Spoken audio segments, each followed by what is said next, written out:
And we're here today to talk about zines. Can people raise their hand if they've heard of zines before? Okay. Anyone made a zine before? Okay, awesome. All right, yeah, we've got a few. So I guess to start, for those of you who don't know what a zine is, Brie, what is a zine? So a zine is basically like a handmade magazine. A lot of the times people get it confused with like actual magazines that you buy like at the store. And I always try to preface it by saying like a zine should look pretty shitty. Like it shouldn't look like those magazines in the stores. So I always just say a handmade booklet, essentially. Yeah, and they've been almost like anything can be a zine as well. Like we'll probably get into the weird zines that we've encountered or made, but chances are in junior high, something angsty you wrote or drew is a zine. Like we've almost all made a zine in some way, we just don't know it. That's how I feel like intrinsic zines can be, because it's really just a diary. No, when you said that, I thought about when I was in middle school, me and my friends would exchange notebooks back and forth, and I would write something, then we would switch notebooks at lunch, they would write something. I'm like, that's kind of a zine. I would read we that would zine. Put magazine clippings in there, we would draw in there. It's like that. That was a zine. That was a zine. That was a zine. I think I'm realizing it. I'm like, whoa. I think it started even earlier than you knew. Probably. It's in my blood. Because you know, I know this from talking to you before, you found zines predominantly through your friend, high school friend who introduced you to them. Yeah, and the way that she introduced me to zines was she's a singer-songwriter, her name is Hema Castro, and she would write her own music, and her theme was writing love letters to herself, but she would decorate them, she wouldn't just write a letter to herself, it would be complete with drawings, she would have magazine clippings, little vision boards, and she was like, yeah, I could always put this together into a zine, and I'm like, what the heck is a zine? And she showed me, and my knowledge of it was very whitewashed, I guess. And so when she showed me the zines that she either made with her friends in Mexico or, her little groups in LA, they were so diverse. They were so creative. They weren't just little booklets that you just flip the pages. They had pop-ups, they had stickers inside, they had gifts. So that was really eye-opening for me. Oh, zines could be about anything, and they don't have to just be about Riot Girl history or that feminism of oh yeah, I have a pussy and this is what I'm doing. I would see that a lot, which is amazing and great, but I thought they only had to be about that. Yeah, I think the first time I heard about a zine was in a Kathleen Hanna documentary. Which is very fitting. It's very fitting. No disrespect. But yeah, so I really wanted to make zines when I was a teenager, when I first heard about them, but I was always really scared of art and really bad at it. The older than everyone else lady in the front row actually would do my art homework for me, because no matter how long I spent doing it myself, my teacher would be like, you didn't try, you're an F. And so my mom just started doing it for me. Really? Yeah, but so zines were always really scary to me, because there was something about being so confident in the messiness that you talked about, how they can look shitty. I was not confident. I was like, I can't be messy. I want to be precise. I want to be it's just kind of internal self-loathing. But I'm curious if you were introduced to zines from the Kathleen Hanna documentary, you said? Or yeah, I think. Weren't those zines kind of shitty and? They were, but to me that was so perfect. To me, that seemed precision to me. Got you. In the same way that I don't know, the same way a lot of us like a really chunky eyeliner or something, and a lot of people are oh, they must have sneezed while putting it on in the morning. But it's just one of those things where to me that looked oh, they must have spent hours getting that exact rip of the page. It didn't occur to me that they just were trying to make 40 in a day and had to rip pages really quickly. Yeah. But yeah, so I was really scared. I was I can't be that. I'm not that good. So you were intimidated by... Very. Wow, that's very interesting. Because when I think about just even the Riot Girl zines, how messy they're put together. There's some zines in the back too that are just so collage style and messy. You see people's handwriting and it just seems so accessible to me. which I mean I understand your understanding as a kid, but seeing how it could be like that made me want to do it even more because it's like, okay, it could be shitty and it'll be great. Everybody will love it, which is not always the case. But Yeah, interesting. It's not always the case. I think, honestly, I think a big misunderstanding with zines that we already touched upon is just that they have to be a very specific aesthetic representing a very specific type of feminism. And that's kind of what we all associate it with. And like Bree said, we have zines in the back. You'll see there's one that's just a Carly Rae Jepsen fanzine. Yeah. I don't know if I brought it, but there's a zine I have that someone made where they just took a poll of everything. They said, what would you least like to see in a zine? And then they took all those answers and put them into a zine. It's literally like, I think if there's one of the basic things you take away from today, it's like literally anything can be a zine. I made a zine about the boat that got stuck in the Suez Canal. And I loved it. I did. I have a ring with the name of the boat on my finger because I really love it, but that's another story. But yeah, like, what's the weirdest zine that you've come across topic-wise? That I've come across? I found one at a bookstore a month ago, which I think I brought it. It's in the back. And it's basically a bunch of illustrations, but it also plays with like reflections of like wax paper. There's some cutouts in there, and I was like, oh, this is a zine? This is pretty interesting. Like, you can make it pretty much like origami and like play with the paper, play with how paper, not play with how paper, but play with how, what am I trying to say? Like how you fold it. You can be creative with how you, I guess, present your zine. And that was pretty eye-opening because I've never seen a zine that had cutouts and insertions like that with like the wax paper and stuff. But yeah, did any of that make sense? I felt like I blacked out for a second. Like, what am I saying? But yeah, I've come across some pretty weird zines where I'm taken aback, which I feel like I've seen every zine, and then I see something like that where I'm like, that's interesting. I learned something new from that. Yeah, that was like the first time I saw one of your zines. I was opening it Really? up. And Bree has like tiny pockets, and she has like zines that you can do 3 ways, so it just depends how you unfold it. And to me, it was just like magic. It still is, even though it's like printed on tote bags. The instruction on how to do it, I'm still like, how did you learn? Thank you. I just, literally, by seeing other people's zines, I get so inspired, and I'm like, oh, I can make it anything. So I would look up origami or look up how to use my Cricut, and like, how can I make a zine on my Cricut machine, or how can I make a zine with like fabric instead of paper, and just get really think outside the box and see the most interesting way I can present my ideas in a booklet. And that's what's so cool about zines. They could be anything. Like, I have the zine Nick Cage is cool and you guys are just jealous, and every time people see that, they're like, what the hell is even that? Like, why would you make that? I'm like, just because my brain thought it. You could do it. So just make zines about anything, guys. You can make it about, I don't know, what you ate for breakfast. You can make a list of stuff you hate. I think, like, I have poetry about liking someone's acne.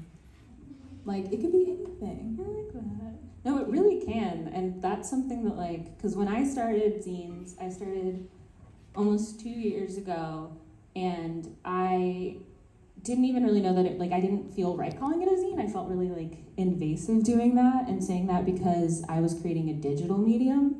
Yeah. And so I was creating kind of, my zines are, my flagship one, I interview Black artists of all different mediums, and then based on that conversation, I just create graphics around it, and it's just straight their words. As you can see, I'm very big into just organic conversation. But I wanted it to be accessible so that, like, everyone could learn about art, the artists I was celebrating. So for me, I was like, okay, I'll make it digital because then everyone can find it. And I spent a really long time being like, I can't call this, I would call it a convo zine because I felt like I wasn't allowed to use. You had to preface it a little bit. Because I feel like there is some stigma in the zine community where there is a feeling of, like, not from everyone, but I feel like there is certain riot girl holds where you still kind of feel intimidated, like maybe, you know, whatever you want to talk about or however you do art isn't accepted. No, you're right. There's definitely some people that gatekeep zine culture. Girl boss gatekeep. And little girl boss too close to the sun. But they really do, like, especially on TikTok, because I think that's how we met, is that I was showing people how to make a zine. I think first meeting you, you're like, I feel so uncomfortable calling what I make zines. And I'm like, let me just check it out. And when I saw it, I had never seen a zine like that. I'm like, that's definitely a zine, because what you just put together is so creative.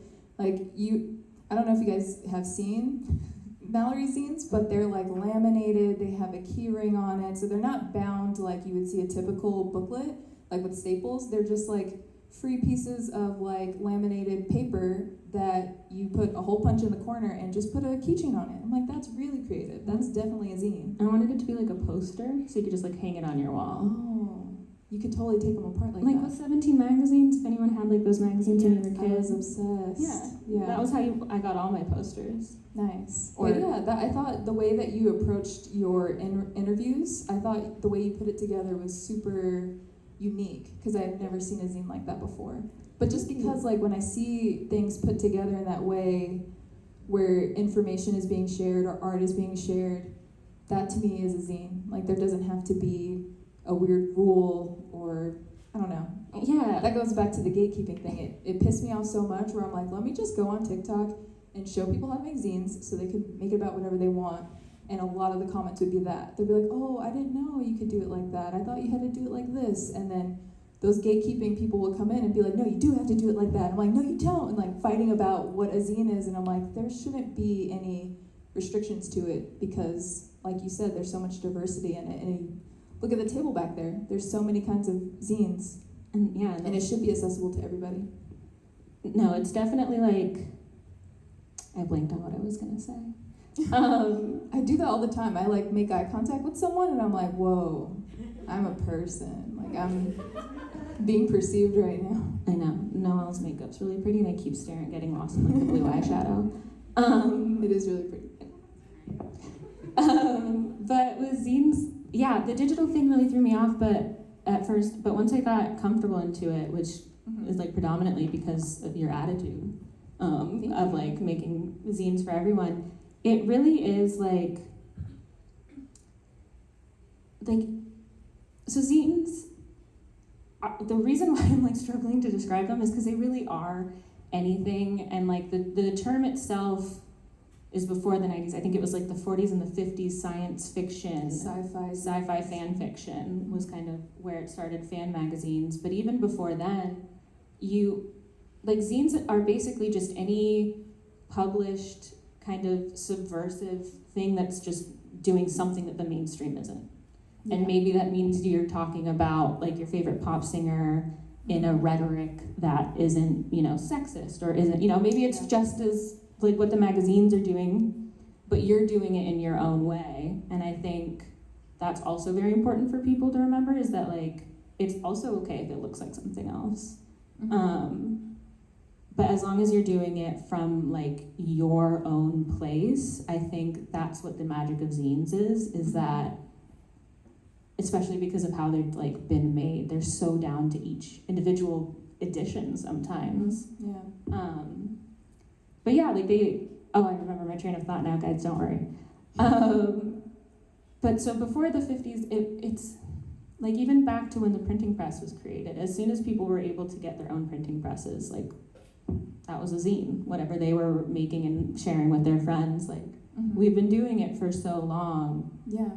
And it's something that like I think we all need to get back into, especially with pop culture, how oversaturated it is, and how much we rely on like mainstream media just for pop culture, like Billboard or Vogue or those magazines where we get like a lot of our celebrity news. They really affect we are all aware with the internet and everything, how pop stars are talked about can affect us as consumers or as individuals, our insecurities, our emotions, things like that.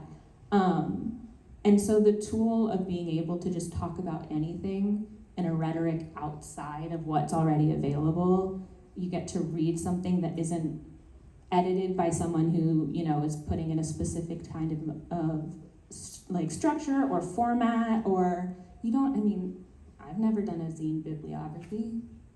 Like I'll research and I'll keep notes of what I've researched. Like you don't have to do, grammar doesn't even exist. No. No. I have so many typos in zines. Oh yeah. People will point them out. Sometimes I don't even change them. I don't change them either. I think it's rude to point it out. I'm like, don't just, you know what I meant. You knew what I meant. I'm living my fantasy, please. But yeah, so zines, like, okay, we had some hands of people who have made zines before, right? Does anyone want to share what a zine they've made was on, like a topic? It's okay if you don't.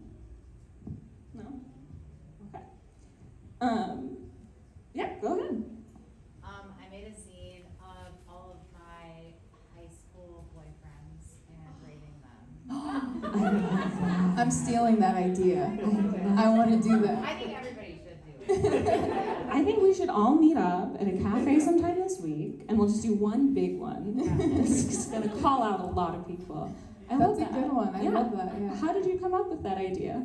One of my other friends was like talking about some of their exes, and I was like, I'm just gonna do a whole thing. Just a whole thing. It's not just about one. You just gotta get them all. You gotta catch them all. Yeah. Did you distribute it, or was it personal? It was like while I was in school, so I did distribute it to my classmates. Wow. I love It was that. about my high school boyfriends, but it was in college. Oh, so it was kind of distant. Okay. Yeah, it's fine. I thought you meant everyone was going to read it and know who these No, people they are. don't. I'm sure they don't know that it exists, which makes it even better. It does. Yeah. I want us all to read that. I want us all to read it and just think about them now. But like, that's the point. Like, it's literally just in the moment you can be like, oh, this would be fun to write down and like Twitter basically is a zine, Yeah. honestly. Honestly, Twitter and you can take Tumblr, all if your you, tweets, yeah, if that is a zine. put them in a zine, yeah. Screenshotting the text conversations you have with your best friend and then doodling on the side of them, that's a zine. I do that. I love to screenshot because then people try to act brand new when you call them out on stuff. I'm like, hey, I just immortalized it in a zine, so you can't deny it now.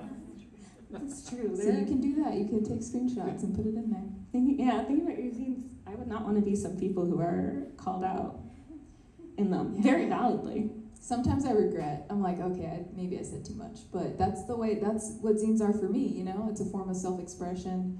Maybe in the moment I didn't know the right thing to say, or I went along with something I wasn't comfortable with. So making a zine about it helps me process those emotions. So that's one way you can approach zines, like you said in the beginning, like a journal, like a diary. Yeah, and for me, it's like I have a very short attention span, like ADHD adjacent issues, anxiety, like all these things that make my brain go really fast. And zines for me are really therapeutic because I don't have to have a full formed thought. I don't have to have an essay. I don't have to like come back with responses and follow-up paragraphs. The like flicker of a thought that goes and then is gone before I can even fully like process it. I can just write that down and let the words exist without me even understanding them. And I don't understand myself the majority of the time, so it's actually a really helpful Same. thing. Not me not understanding you, but also, yes, I feel that too. Yeah, it's really awesome, and it's really silly, and it can also be really like serious. And as we've hinted at, like it didn't start with Riot Girls feminism, although like we both said, like to clarify, that was still it had its moments. It was amazing. It It's did valid. things. Yeah, it did things. Yeah. She did the gig. It did a lot of things. But it's been like primarily continued through like people of color and creators of color, and that's kind of like, to me, after sifting through everything, it feels like that's kind of the history of the subversive nature of like zines versus mainstream in a way, because the political pamphlets or the like DIY newspapers that we learn about in like the Harlem Renaissance or in other periods of time where like people were trying to disperse information, that's a zine. Zines are really amazing because they can be really dumb and they can be really powerful, and you get to decide which, and there's no wrong answer. Totally. That makes me think about like, because I didn't know this, I had to do the research myself, but I learned that zines started in the Harlem Renaissance back in 1917. A lot of people also say that Thomas Paine's, what is that pamphlet called? No, I was looking at my You point out your your parents because My dad's a philosophy degree holder, but apparently college means nothing, Thomas guys. Paine, no, Common Sense. Is that Thomas Paine? Yeah. They say that even that pamphlet, as early back as that was, could be considered a zine, which I think is super interesting. But also, anyway, back to the Harlem Renaissance thing, that's something that's so glossed over. There's so many zines in the Harlem Renaissance that talked about Black writers, they talked about their Black leaders, criticizing them. They criticized, obviously, like racism, white supremacy, all of that. And they published it themselves, and they circulated it within their communities. And I'm like, there's a whole, like, rich zine culture within this this Black perspective that isn't talked about, and people go straight to 1930s sci-fi, fanzines, or they go straight to like Riot Girl movement, the punk zines.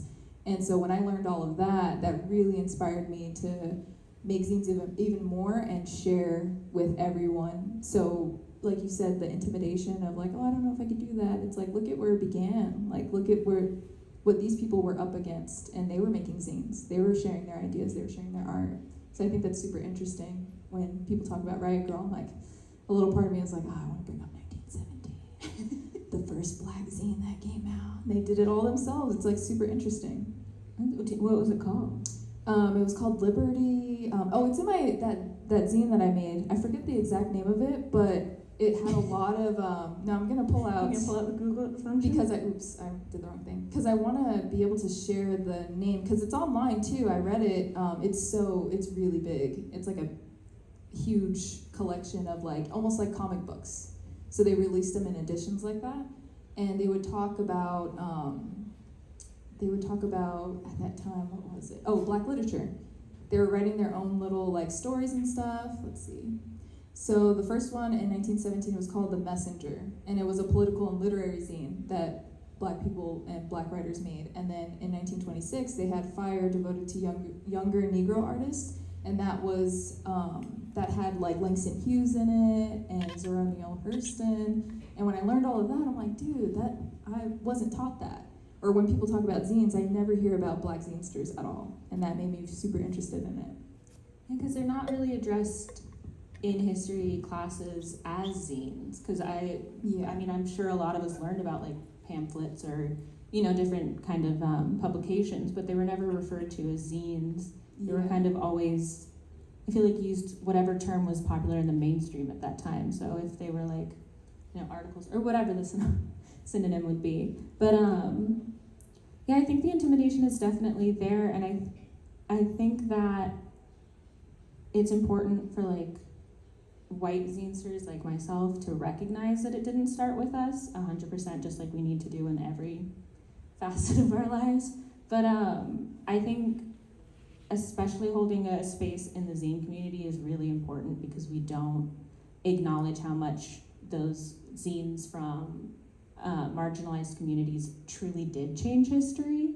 It was how they like talked to each other. It was,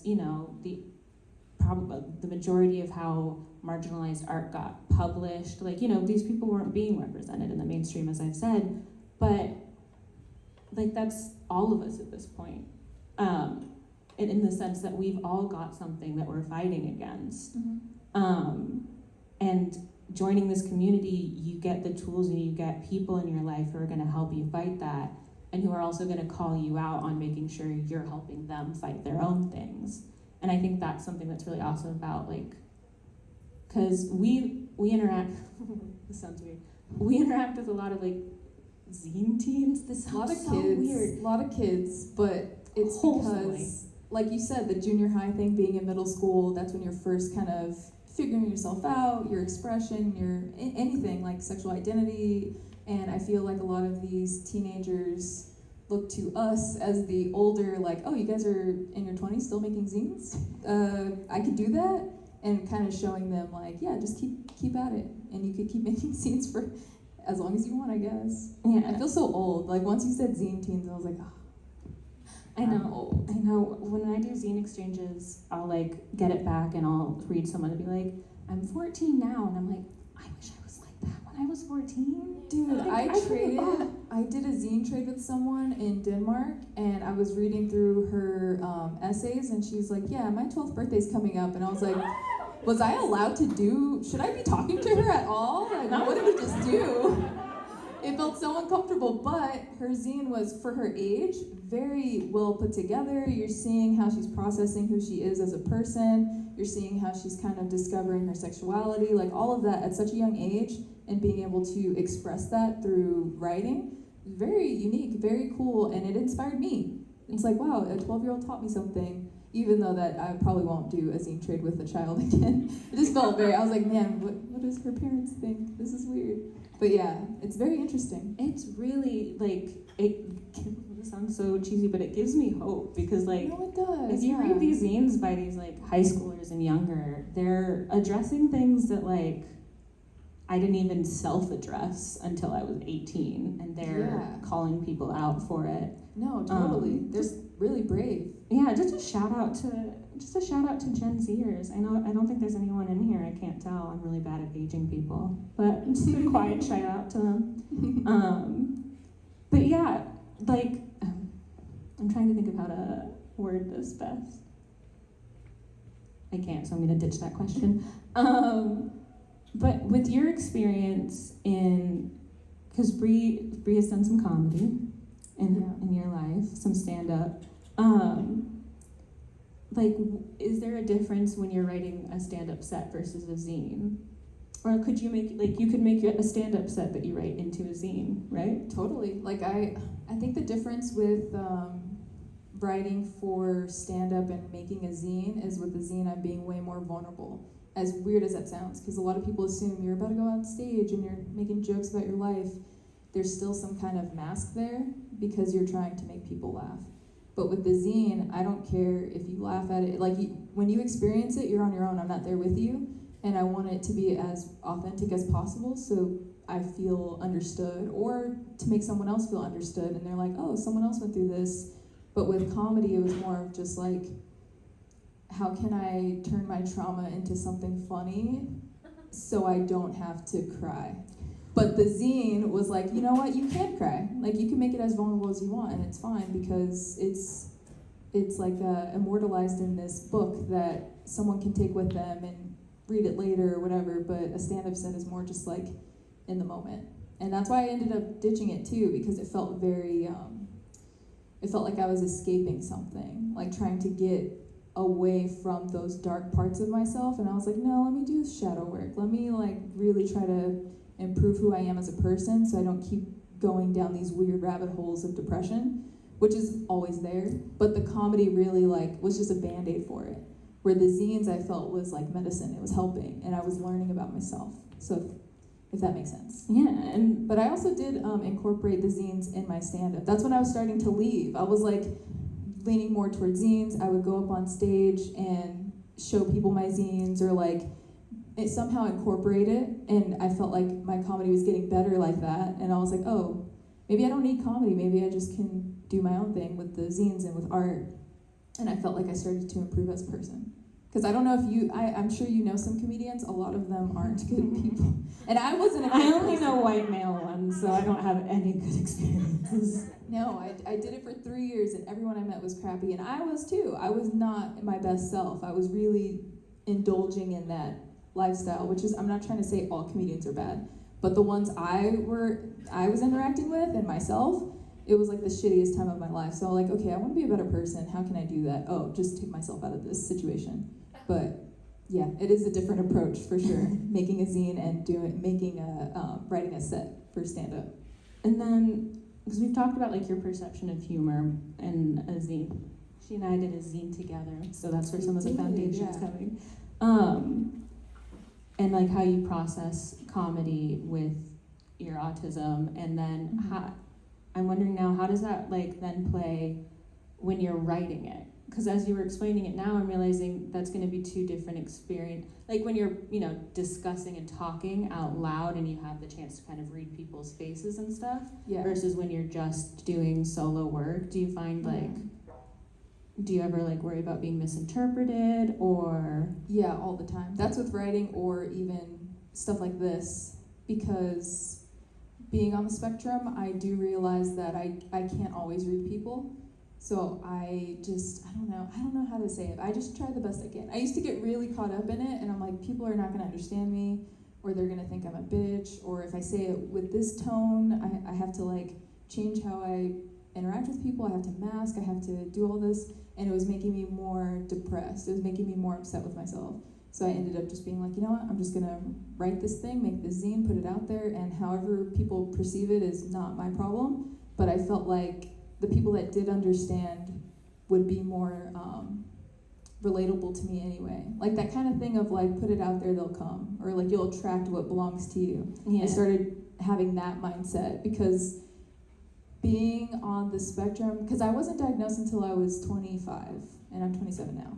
So my whole life was confusing, and just people misunderstood me all the time. I misunderstood people. So once I got the diagnosis and I understood myself a little bit better, I'm like, okay, I can let it go. Like this whole time I thought I was weird, or maybe I am a bitch, everybody thinks I'm mean, or whatever, my tone is weird. And once it was like, okay, no, you just have this, your brain works like this, then I was like, oh, okay, I felt like such a relief. And then making zines was more fun, because it was more about, I guess, being authentic. Did that make sense? No, yeah. I thought it made sense. Okay. We're on the same wavelength, even if they all left. But yeah, it's definitely helped me a lot with my anxiety too. There's something about being able to, in the moment, it really does just help you process in a way that I was never someone who had a diary. Like, it's not cringe, but I just was a very like hipster asshole in like high school, so to me I thought it was cringe. But there's something that makes you process it even more when it is going to be read by others. But because they're zines, and because we've talked about like they're made to be shitty, they're made to be whatever you want, it feels like you're processing in a safe space, but like being held accountable because there's someone else involved in this process. Perceiving it. Yeah. Yeah. But I don't know, I just really want all of you to start zines. Like, how do we make that happen? Also, let me check the time. Oh, we should wrap up. Okay.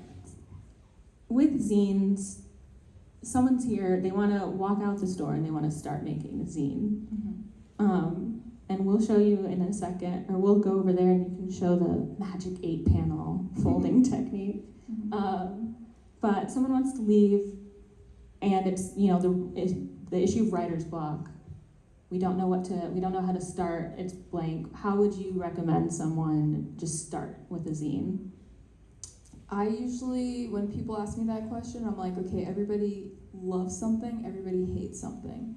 So pick a side and make a zine about that. And usually, 9 times out of 10, people will choose the thing that they hate, and then they'll end up making a zine about something that annoys them or whatever. I feel like that's what gets ideas going, is just think about the intensities of like that spectrum. So that's how when I got writer's block, I would think about like, what's something that really pisses me off, or what's something that really makes me happy, and then the ideas start flowing. What about you? Do you have advice? Yeah, I have an image in my head that'll come, and then I'll sit for 5 minutes processing the fact that I don't have the ability to make that image look like I want it to. And so then I just verbally describe it to myself. And then I get distracted and I start watching TV. That happens 9 out of 10 times. But yeah, I kind of start with doodles. When I was growing up, I used to love sitting at my mom's, like, I would look over her shoulder sometimes when she was on conference calls, because she would just do these like most elaborate doodles that I thought were so beautiful. And I guess that kind of plays into, I'm processing this now in front of all of you guys, I guess that kind of plays into why I like zines so much, because there was something about watching like her hand do it, just these like big sweeping gestures. It really made me feel involved in the doodle. Like it felt like a journey. Even though if you like ask her, she doesn't even think she's an artist, which we can all yell at her for later. But yeah, I just start doodling. I just start making something that I know is gonna be ugly. I find that it's a lot less pressure. It's kind of like what you're saying, except I just go very like hard the spectrum of ugliness. And then I pretty it up, which is also how I do my makeup. I think that's how I do most of life. Nice. But yeah, honestly, I think whatever speaks to you, just like, if we could all go home and make a zine, I would cry. I would cry if you guys did that. I would also cry. And I would want to see it and I would want to trade. Yeah, that's the thing. If you guys... If you're over the age of 15. No more 12-year-olds. I know. Because I start to... You also don't tell until like 3 pages in sometimes. So I'm like sitting there picturing someone my age being like, oh, they get me. And then it like switches then you hear really... something about first period and you're like, wait a second. I have not been in school in a while. Yeah, I know. Now I just got like my first period story stuck in my head now. I'm just thinking about it. I was talking about like first period, then second period, then lunch. I wasn't talking about first time you got your menstruals. Well, just so everyone knows, it was during a school screening of Saving Private Ryan. Very on brand in the worst way. That I'm switching off of that topic very quickly. We'll wrap up. But does anyone have any questions about zines? Yeah. This is more like a kind of philosophical question one might say. I'm thinking about like the LA Art Book Fair or like other zine festivals or zine adjacent festivals I've been to. Like Portland has one that I've been to. When do you think it like draws the line between something being like there's small publishing, there's small presses that will publish things, and like at that point it is being published by a press and like professionally bound and printed, but also it is like very independent, like artist made, like small distribution, like kind of like you can kind of get them in person at one time and maybe never again. Yeah. Where's that line between zine and something else? Yeah. Art book, chapbook, sure. Yeah. I think like usually when it comes to that, because you just mentioned like the how it's almost like mass produced in a way by these independent publishing. Like more mass produced than like I can afford to do. Like Yeah. do it for like funds, but they're like and I'm like not resale printing mine, but like maybe someday. I know, I dream of that too. It's expensive, but. So cheap. No. But like I don't know. I usually just consider those two like a part of the. But also what you said, the small distribution, usually I'm like, okay, this is like a zine because it'll say like, this is the second one out of 100, and to me that legitimizes it more. But at the same time, I haven't had a lot of experience with bigger publishing, or bigger, what is it called? Like the zine back there where I was like, this is so pretty. Oh, the publishing. No. There's a zine back there that's like, it's published the way you describe, where they make it. Printing house. Exactly, like yeah. It's like an artist run, like small co-op kind of deal. Yeah, I still feel like those are legitimate, but I don't know, I have a weird feeling if they're just like always available. Yeah. But if they're in a small circulation and they're distributed like maybe under 100 or something, I'm like, oh, this feels more rock and roll. Like this feels more punk. Interesting. But I don't usually draw a line unless it's like, I've seen some like zines on TikTok and they're literally just magazines. They're literally like glamour magazine. I'm like, this isn't a zine. So that's where I draw the line, where I'm like, this is like... Right, ID Magazine sharing a Tom Sachs zine that you can cut out and sew together. That really annoyed me. Yeah. Yeah, for me, I think it's just recognizing also that like technology has changed so much and we just have more access. Like, that's a good point. It's still going to be, a lot of them are still going to be coming from the same intentioned people or from people like me and Bree, but for whatever reason they have access to technology like that or they have resources. So I definitely think there's like just a mixture of like acknowledging that we have that because yeah, like it's not just two main publishers who are going to be binding the books. You can find small businesses who do binding now. Like you can keep it small business, you can keep it on the same mentality. So I think it also depends on like, is your intention to be your own thing? Like, is your intention for this to be a moment and not like you said, just something that's some constantly capitalistic, like, yeah. Yeah. I think that makes sense to me. Did that answer your question? Kind of more like, it's like a philosophical. Yeah. Yeah. Right? Yeah. At one point, does it the line between there? Where it stops being a zine and it stops being so accessible. It's definitely blurred too. Like as we have, like I said, more access with like blogs and all the different like ways of printing or ways of running one on like digitally, I think the line's just going to blur a little bit, and there's going to be some growing pains in the community. But I think that's always been the case. Like that was, like I said, the case when the first printer press came out, or when people could get their own access to that. Any other questions? It's okay if not. Oh, don't worry. All right. We're good? We're good? Okay. Well, we'll go to the back for a second. If you're welcome to just turn around, you're welcome to come over there, and we'll do the fun 8-panel folding. We'll show you guys how to do that. And if you like it, we have markers over there. You